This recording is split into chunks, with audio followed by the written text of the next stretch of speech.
अगर मैं आपके सामने एक बॉक्स रखूं जिस पे लिखा हो fragile, handle it with care, और आपसे पूछूं कि इसके अंदर कैसा सामान हो सकता है, तो क्योंकि आपको पता ही होगा कि फ्रेजाइल मतलब कोई नाजुक चीज़, जो आप मुझे बोलोगे कि शायद कांच का कोई सामान या कोई इलेक्ट्रॉनिक सामान या कुछ भी ऐसा जो जल्दी टूट सकता है प्रेशर या स्ट्रेस पड़ने पे, जो कि एकदम करेक्ट है।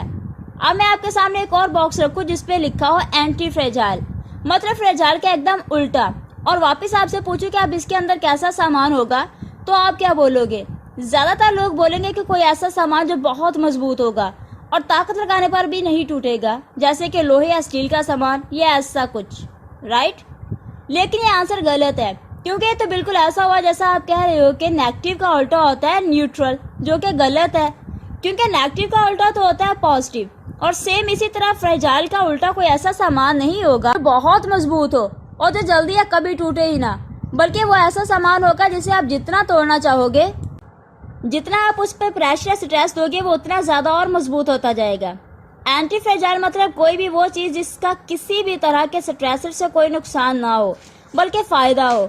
और इधर स्ट्रेसेस का मतलब झटका, pressure, variability, volatility, stress, randomness, confusion, disorder, error, turmoil या कुछ भी ऐसा जो फ्रेजाइल चीज़ों के लिए अच्छा नहीं होता।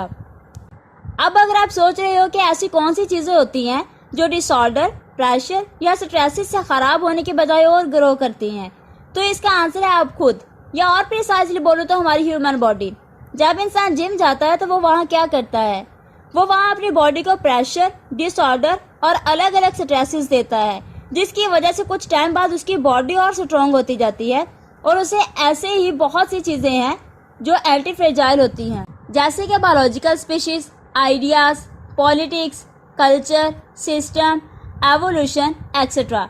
मैं आपको ये सब बता रही हूँ क्योंकि ऑथर कहते हैं कि चीज़ों को और हमें खुद को लाइफ में अगर अच्छे से ग्रो होना है, ताकि हमारा फ़ायदा और हमें ट्रू सक्सेस मिले, तो उसके लिए हमारी लाइफ में स्ट्रेसेस का होना बहुत ज़रूरी है, क्योंकि स्ट्रेसेस ही है जो हमें एंटी फ्रेजाइल बनने रहने में मदद देते हैं, और जिसके ना होने पे हम फ्रेजाइल बन जाते हैं।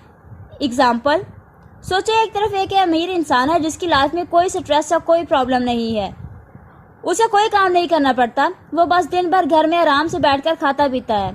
दूसरी तरफ एक गरीब इंसान है जिसकी लाइफ बहुत मुश्किल है, जिसे मेंटल और फिजिकल स्ट्रेसेस मिलते रहते हैं, और वो उन सबको पूरी हिम्मत के साथ हैंडल करता है। तो अब आप बताओ दोनों में से कौन सा इंसान मेंटली और फिजिकली ज़्यादा स्ट्रांग होगा? ऑब्वियसली वो गरीब इंसान, क्योंकि उसने अपनी लाइफ के मुश्किल स्ट्रेसेस को डील किया होगा, जिसने उसे स्ट्रांग बना दिया होगा। इसी तरह आज हम देखते हैं कि गांव के लोग बूढ़े होने के बाद भी इतने मजबूत होते हैं, जबकि शहर के लोग जवानी में ही कमज़ोर होने लगते हैं। ये चीज़ हमें बताती है कि ज़्यादा स्ट्रेसेस मतलब ज़्यादा अच्छे लॉन्ग टाइम बेनिफिट्स।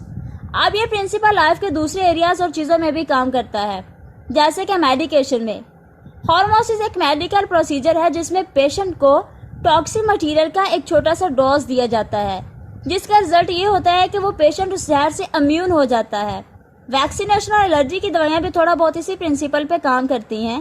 वैक्सीनेशन के लिए डॉक्टर्स हमारी बॉडी में उस बीमारी के थोड़े से पैथोजेंस इंजेक्ट करते हैं, जिससे हमारा इम्यून सिस्टम लड़ता है और फिर और स्ट्रांग बनकर उस बीमारी से इम्यून हो जाता है।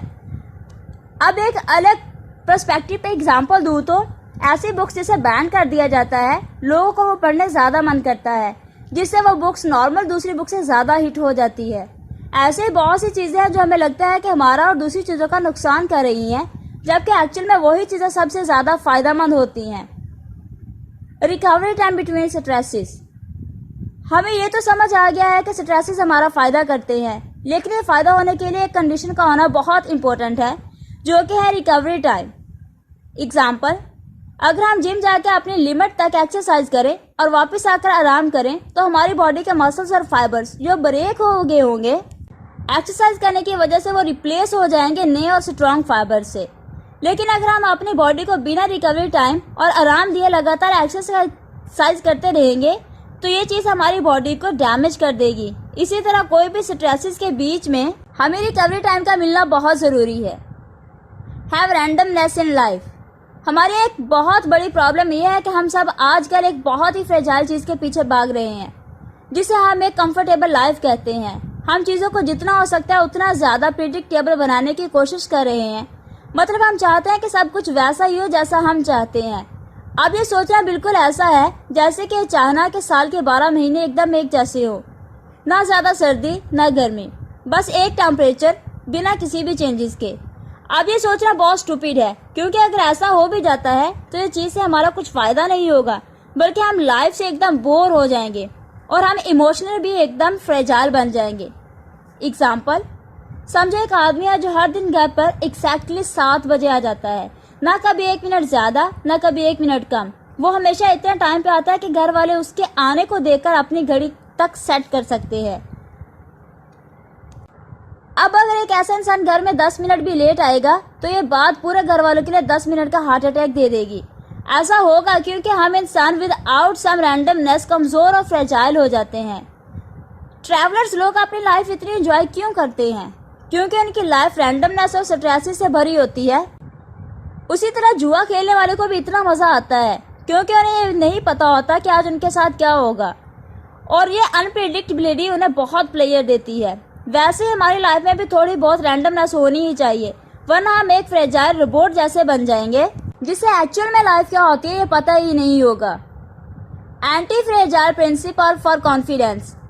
एंटी फ्रेजाइल प्रिंसिपल कॉन्फिडेंस के लिए भी अप्लाई होता है।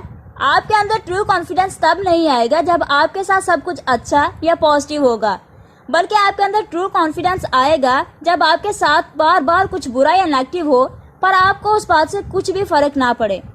मुझे पता है हम सबको नेगेटिव एक्सपीरियंस ज़रा भी पसंद नहीं होते, पर एक्चुअल में नेगेटिव एक्सपीरियंस ही हमें ज़्यादा ग्रो करते हैं। एग्जाम्पल, समझो आपको स्टेज पर जाके एक स्पीच देना है। आप जाते हो और एक बहुत ही अच्छी स्पीच दे के आते हो। लोगों को आपकी स्पीच इतनी पसंद आती है कि वो लोग आपकी खूब तारीफ करते हैं।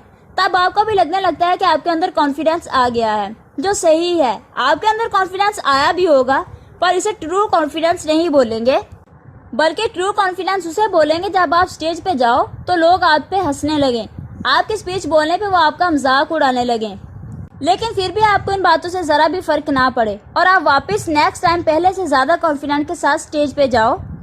जब आप ऐसे बन जाओगे तब आप में ट्रू कॉन्फिडेंस आएगा, और ऐसा कॉन्फिडेंस लाने के लिए बस एक ही तरीका है, बार बार स्टेज पे जाना और स्पीच देना, भले ही आपको वो कितना भी अनकंफर्टेबल लगे।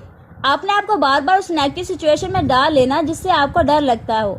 ये चीज़ ही आपको सबसे ज़्यादा कॉन्फिडेंस देगी, आपको फ्रेजाइल से धीरे धीरे एंटी फ्रेजाइल बनाते हुए।